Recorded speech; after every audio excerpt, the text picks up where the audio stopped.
All right, so next up we have Facebook serves more ads than Yahoo in Q1. So it's more ads than anyone else in the entire internet were served by Facebook, excluding ad networks that go across sites for any individual site. But so, I mean, that's pretty incredible. That's the first time that a social network has beat out one of the major media. Is Yahoo considered a major media provider? Yeah, totally. It was over 16% of all ads were served on Facebook. Right, which and is it shocking was, to me. they served 100 billion more impressions in Q1 2010 than they did in Q1 2009. Yeah, I mean, That's you go unbelievable. your videos and your book talks about a lot of these stats, but I think Facebook would be the third largest country in the world. Yep, if third they were, largest, yep. I mean, that's unbelievable.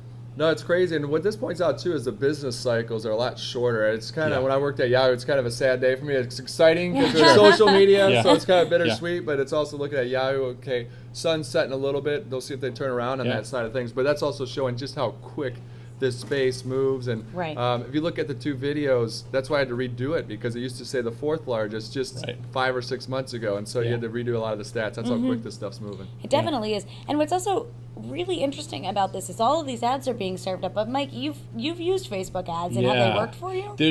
So this is a quantity metric, not a quality metric, right? Typical banner click-through rates on sites like Yahoo is usually around 0.2%. Most of the ads on Facebook are the pay-per-click ones, little ones that you see sort of in the side. Sometimes you have a small image and something you can click on.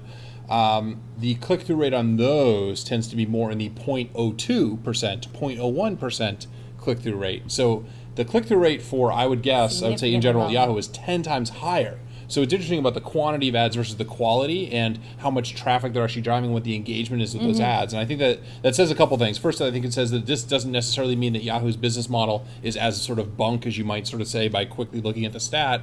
I think the second thing it says is that for these social networks, a lot of the interaction that people want to have there is with their friends and with the content of it, and they're really trying to screen out those ads as much as possible. Right? I don't go to Facebook to look for the crazy things that show up in the ads on my Facebook account.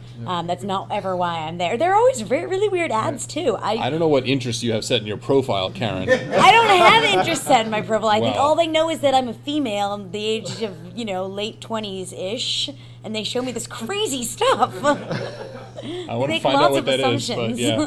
Mine are all affiliate things for weird, sketchy internet marketing products. Yes. But I expect they are. Did you look at Mike's #1 like in Facebook? Marketing. #2, Excel. He leads a very exciting life.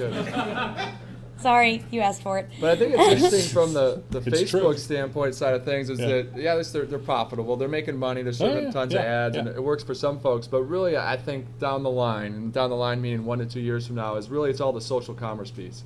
Yeah. So we do want to interact with our friends. We want to know what they've bought. Right. So I went into Babies R Us, and because I'm having a baby here in August, and I almost had a heart attack looking at all the different seats that were available, and I go, I wish it was here and now, the social commerce that's coming, that shows that of your 30 friends, 20 have purchased this child seat, and of these 20, 14 have given it 5 stars. You wanted the Facebook liked button in the store. Yes. You're like, who liked which one? Well, and we're getting close. I mean, with a lot of apps for Android and iPhones, you can take a photo of the UPC code on a box, and imagine if that integrated with your own individual social graph. That would be cool. And this isn't just for B2C and consumer products either.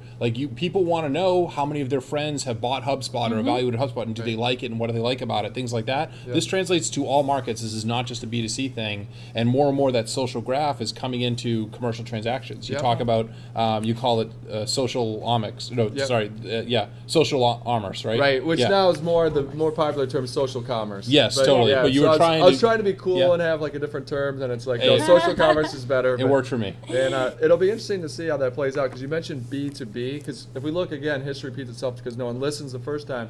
Is it, remember when Google first came on the scene? Is that everyone was saying, oh, that's only a B2C play.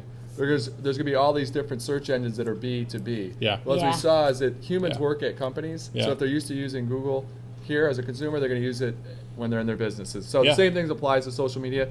But there's all these conversations about, it's just for B2C, but it is for B2B as well. Oh, it definitely completely is. Yeah. So the marketing takeaway here is that people, as we've said over and over again, they're engaging more in social media. They're on these networks. We know that. But really, you want to be the content, not the ads.